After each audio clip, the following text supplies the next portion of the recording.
E nesta terça-feira, 24 de outubro, os preços da soja na Bolsa de Chicago testaram os dois lados da tabela durante todo o dia, mas o fechamento foi positivo e o mercado, inclusive, conseguiu acelerar um pouquinho as altas no final do pregão para fechar com bons ganhos a sessão dessa terça-feira. O suporte veio de uma nova disparada do farelo e quem vai nos explicar mais detalhes desses movimentos, tanto para o farelo quanto para a soja em grão, é Vlamir Brandalize, consultor da Brandalize Consulting. Já conosco, boa tarde, Vlamir, seja bem-vindo. Sempre um prazer ter o senhor conosco aqui no Notícias Agrícolas. Boa tarde, Carlinha. Boa tarde a todos. Exatamente, um dia que tinha tudo para ser negativo na soja, mas a corrida de busca de farelo acabou revertendo e dando um fôlegozinho para a soja e segurou a soja aí com leve alta nessa terça-feira, né? Vlamir, 3% de alta no farelo em Chicago. O que motivou essa subida forte? O farelo estava caindo também mais cedo, né? Ele começou o dia mais fraco, mas como nós estamos agora já na fase de compra de matéria-prima para a ração que vai ser usada no inverno, e aparentemente as previsões climáticas que estão mostrando para o hemisfério norte agora para as próximas semanas são de entrada de massa polar e temperaturas negativas, então nós tivemos uma corrida de compra. E como está tendo pouca oferta de farelo na Argentina, que normalmente é o maior exportador mundial, a Argentina nesse ano está com dificuldade para atender mercados, né, por causa da quebra da safra de grãos, está com dificuldade para importar soja para transformar em farelo. A safra americana também ela ficou menor, está sendo menor do que era esperada, então a oferta de farelo americano no mercado também é pequena. E nesse momento os exportadores de farelo aqui do Brasil também estão atendendo mais o mercado interno. Então temos a última corrida de demanda interna aí para a produção de ração e automaticamente isso acabou trazendo um apelo, né? Muita oferta, muita demanda, né? Muita presença do comprador para farelo na bolsa e quase não tinha ofertas. Isso fez essa corrida altista do farelo e deu esse fôlego positivo para o grão, né? Acabou revertendo, o grão estava negativo e trouxe ele para o lado positivo e quase colocou ele novamente aí na faixa dos $13 aí no novembro, que ele desde ontem ele é uma resistência, né? Semana passada ele era suporte, agora se transformou em resistência técnica, mas quase que o farelo conseguiu fazer o novembro na soja grão também furar os $13, andou pouco e pode ser que amanhã talvez esse número aí seja quebrado novamente, os $13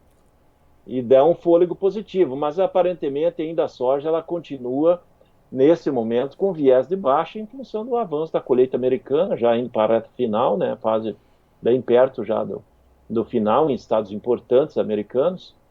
E outro fator que vai pesar nos próximos dias é as condições do Brasil, aí com um clima um pouco melhor, chuvas já nos estados centrais e plantio acelerado também vai pesar. Então é o momento do farelo que trouxe essa virada de jogo aí, e a soja conseguindo fechar positiva. Vlamir, esse movimento de alta do farelo, talvez não na mesma proporção, mas tem espaço para continuar acontecendo nos próximos dias? Eu acho que não, porque agora com essa alta do farelo, nós vamos ter aí a partir de amanhã, ou mesmo na madrugada, muita pressão de venda de físico de farelo, né, que melhorou os níveis de farelo, tanto na Argentina, nos Estados Unidos e Brasil. Então nós vamos ter uma presença maior de vendedores. Isso é possível que nos próximos dias, lá em Chicago, o farelo também se acomode. E isso traz uma pressão aí sobre o grão.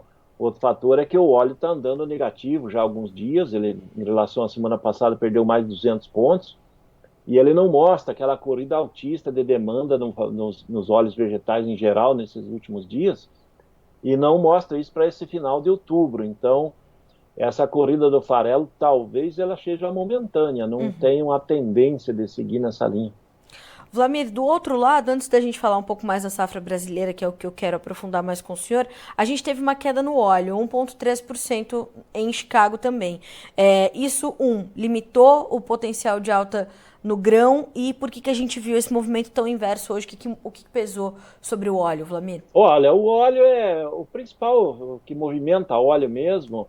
Além de ter a Argentina como grande exportadora e ela está exportando pouco, no momento ela seria até a fator altista, é a questão principal que na Ásia, ali na Índia, Esses últimos dias a demanda de óleo ficou muito limitada, há uma pressão inflacionária dentro da Índia dos alimentos, o óleo também não está girando como eles esperavam, então a Índia não está agressiva em novas importações.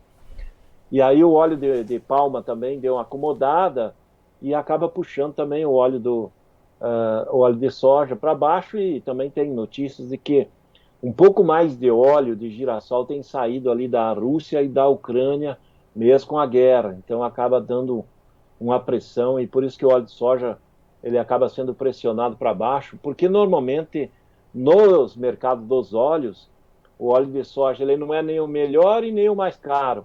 Ou seja, é aquele óleo que ele navega no rumo que os outros vão tomar. Então, se os outros Sim. puxar para cima, ele vai junto.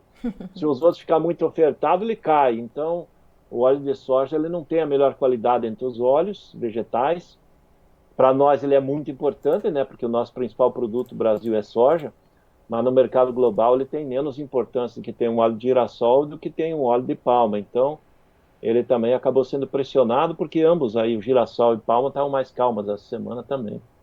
Vlamir, o senhor pontuou, né, que o que pesa também nesse momento é a condição da safra brasileira. Na última vez que nós conversamos, e já faz um tempinho, o senhor chamava atenção para essa perda de potencial produtivo que a safra brasileira vinha registrando em função ou do excesso de chuvas em algumas regiões ou da falta delas em outras. A gente começa a ver já, Vlamir, uma mudança de chave e um cenário mais favorável para a safra, e a gente começa a sentir já perspectivas mais positivas para a nossa colheita, ou ainda é cedo para a gente falar isso e os sinais de alerta permanecem ligados? Olha, essas condições que nós estamos tendo agora essa semana, tanto no sul como nos estados centrais, até o norte e nordeste, elas são condições melhores do que vinham nas últimas 3 semanas. Então, as últimas semanas foram semanas bastante preocupantes para o produtor, e muita gente vai ter perda, isso é irreversível. Então, o que a gente teve agora nesse momento, nesses primeiros dias da semana aqui? Nós temos uma trava na linha de queda de potencial produtivo, vamos dizer assim. Nessa condição, agora normalizando o clima, nós vamos ter uma estabilidade, daí não vai começar a perder, continuar perdendo o potencial produtivo. Mas o que a gente vê da safra atual? A safra atual vai plantar tudo que está projetado. Então, há uma expectativa de plantar uns 46 milhões de hectares, provavelmente vai plantar tudo isso.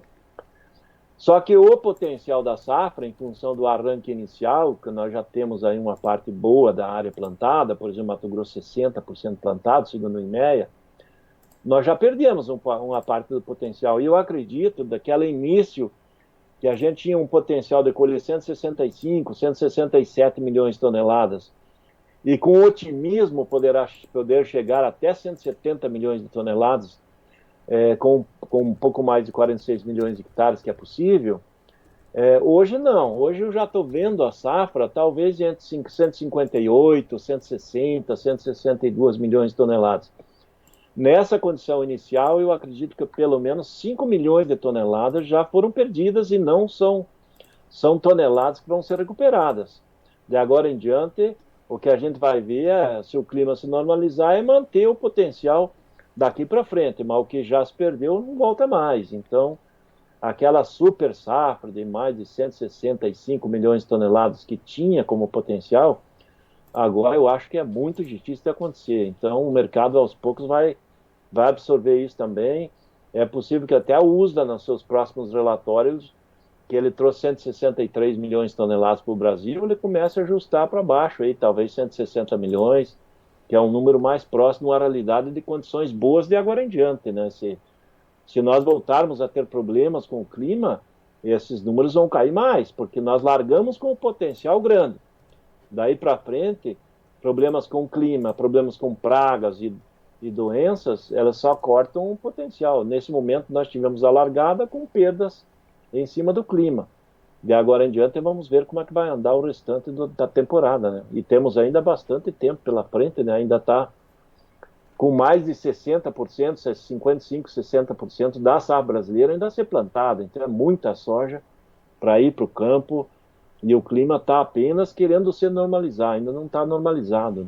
Vladimir, o mercado já precificou esses problemas, essas expectativas iniciais um pouco frustradas, já sabe que a gente não vai colher tudo aquilo que a gente inicialmente esperou, ou ainda não, e o mercado ainda pode, de forma positiva, reagir a isso? Ou mesmo Olha, com uma... pode- Pois não, por pode- favor.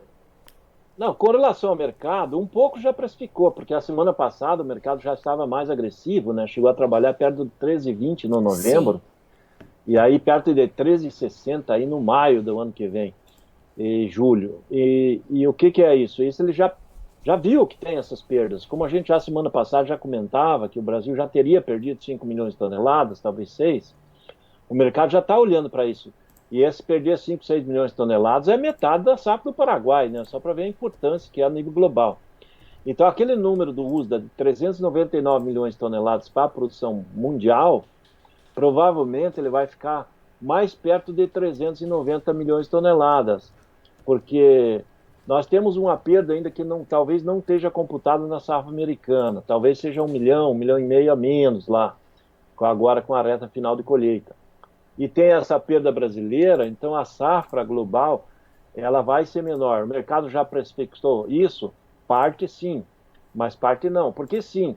Porque senão nós estamos em fase de plantio, agora com condição de plantio boa, e safra americana terminando colheita, nós caminharíamos para ir para o 12,5 lá em Chicago. Então a tendência era ir lá no 12,5, talvez perder o 12,5 nesse período agora de plantio, e no período de novembro, que normalmente é um mês aí bastante fraco de cotações, se a gente pegar historicamente, novembro é um dos meses de menores cotações do ano.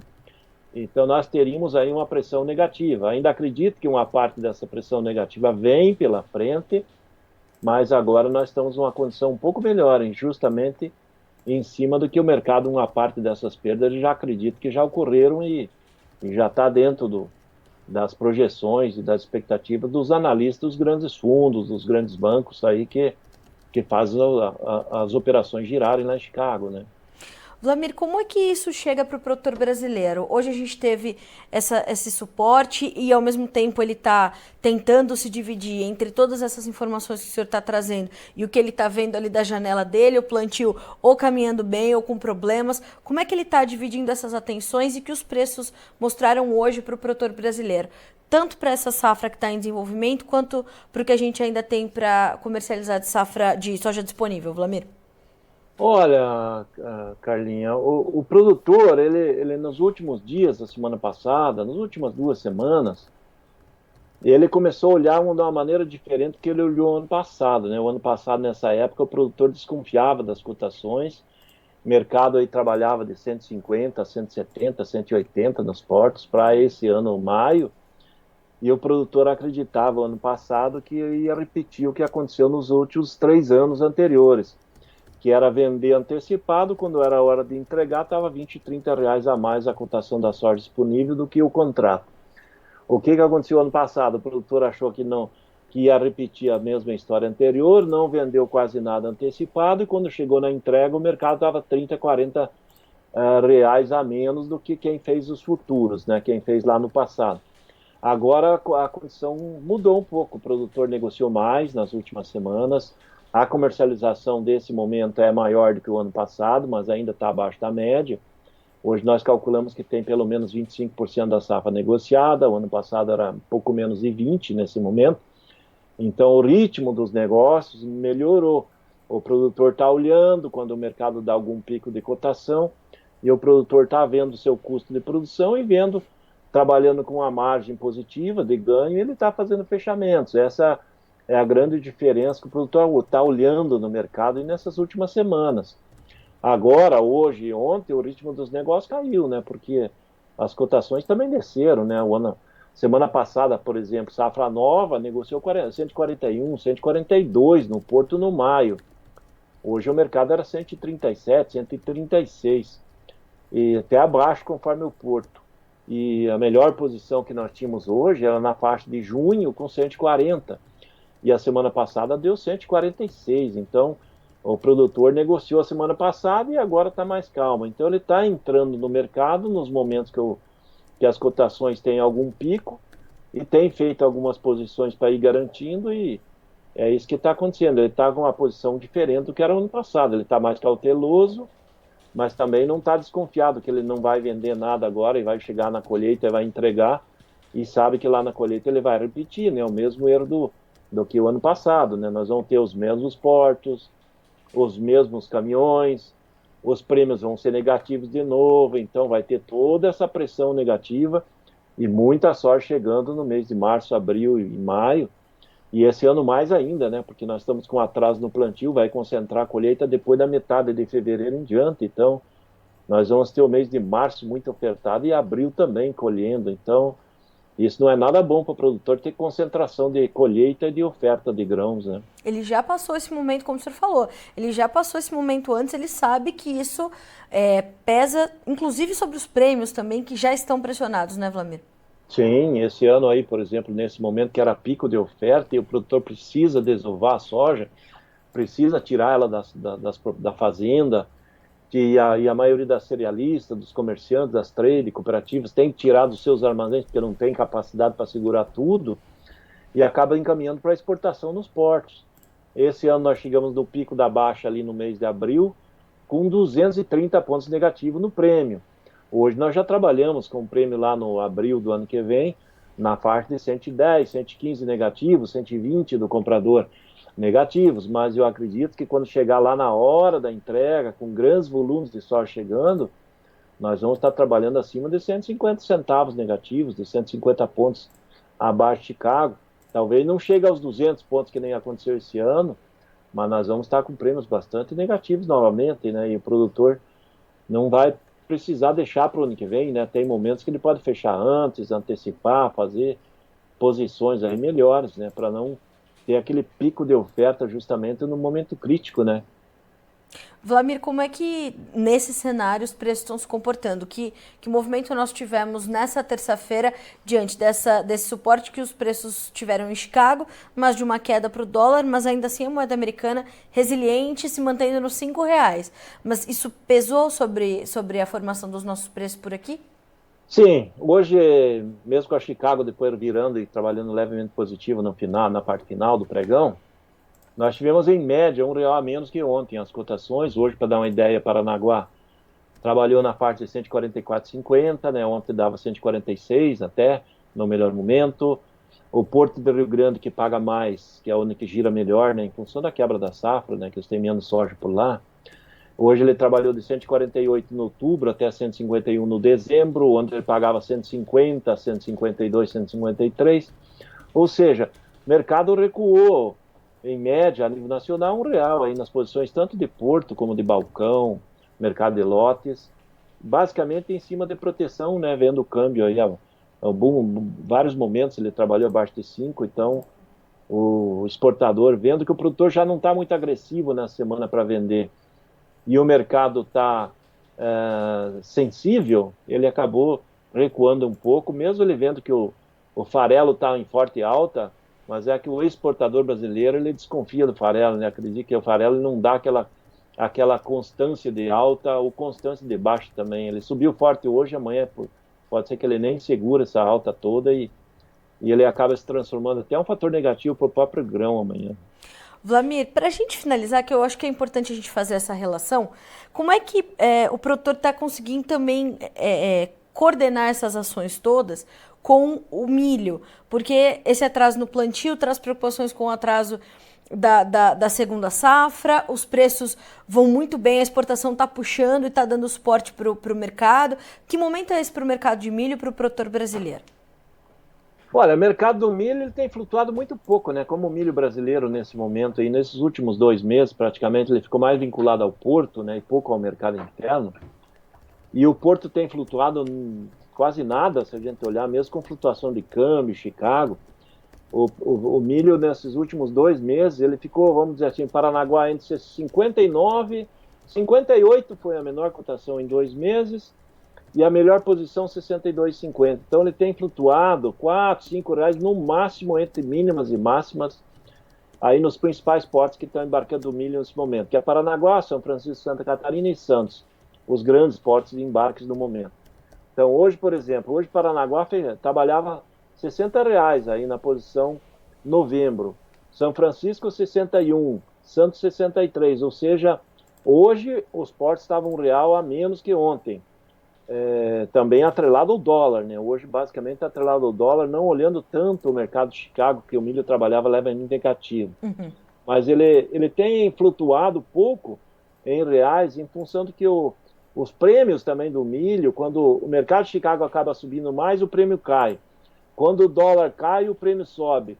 O exportador, para ter constância de embarque, como a gente vê que os embarques de milho seguem fortíssimos, já estamos aí bem acima de 6 milhões de toneladas nesse momento no mês, os exportadores, para ir completando navios, eles estão mantendo os níveis com pouca flutuação. E aí o mercado interno praticamente não gira muito, a indústria de ração recebeu muito milho safrinha a fixar, vai trabalhar com esse milho, depois quando o produtor quiser ela fixa.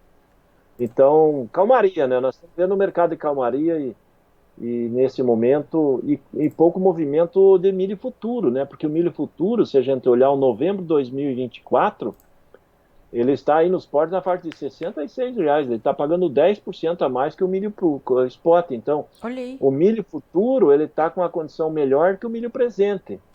Então, isso é interessante para o produtor, para olhar aquele que vai ter condição de fazer a safrinha na hora certa, porque já sabe que vai ter uma cotação provavelmente melhor do milho do 2024 do que está tendo do 2023, né? Vlamir, por que a gente teve essas baixas consideráveis hoje para B3, quando a gente olha para o milho? Mais de 1,5%, 1,6%, 1,7%. A B3 está liquidando bastante, né? E ela se apega a dólar também, né? E um pouco daquela do Porto, né? Hoje, os formadores de preços aí que o pessoal usa como referência para movimento da B3, que é Chicago, dólar e portos, todos caíram, né? Então, aí pressiona todo mundo, né? Vlamir, vamos acompanhar. Lhe agradeço demais pela companhia nessa terça-feira, trazendo boas notícias, né? De alguma forma trazendo boas notícias, né, Vlamir? E atenção. Boa notícia do farelo, né? Farelo. Agora, o produtor tem que ter atenção, ele já sabia que a comercialização dessa safra ia ser bastante desafiadora, né, Vlamir? Exatamente, não é só a comercialização, o produtor tem que levar muito a sério essa safra, porque esse ano vai ser um ano bastante inconstante, né? O clima vai ser um clima que toda hora vai ter alguma informação para assustar o produtor. O produtor esse ano vai ter que correr muito atrás de informação boa para ele ir se posicionando e caminhando e sempre caminhando no rumo certo, né? Então é um ano de desafios, mas vai ser superado e vamos em frente que vai dar tudo certo, o mundo vai continuar comendo bem. É verdade. Vlamir, te agradeço mais uma vez, te desejo um excelente restinho de terça-feira, uma boa semana e continuamos a nos falar. Obrigada, Vlamir, um abraço pro senhor. Um abraço a todos. Até tchau, mais. Tchau, Carlinha. Tchau, tchau, Vlamir. Senhoras e senhores, Vlamir Brandalize, o grande e único Vlamir Brandalize.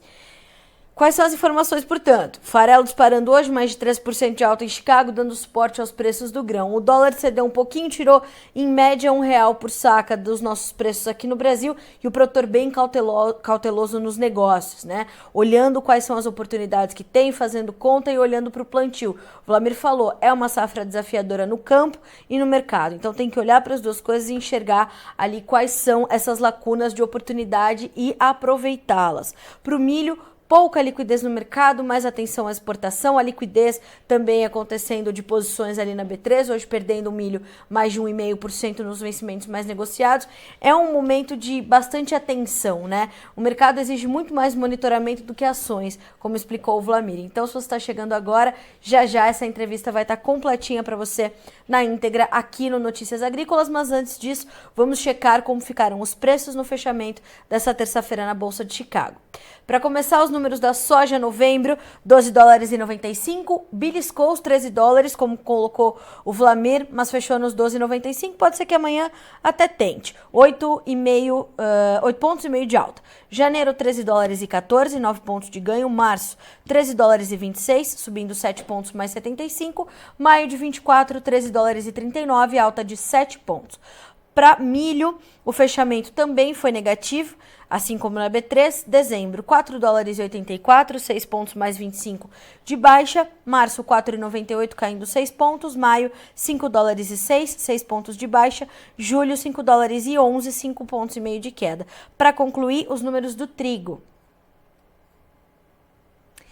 No trigo, a gente teve também um fechamento no vermelho. Dezembro, 5 dólares e 80 centos por bushel, 6 pontos mais 75 de queda. Março, 6 dólares e 7 pontos e meio de baixa. Maio, 6 dólares e 23, caindo 7 pontos mais 75.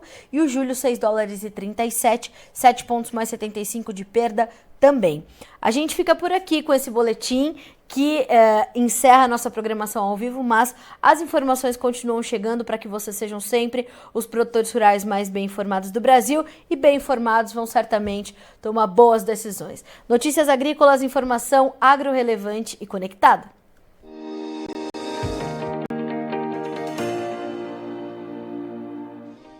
Se inscreva em nossas mídias sociais. No Facebook, Notícias Agrícolas. No Instagram, @Notícias Agrícolas. E em nosso Twitter, @Norteagri.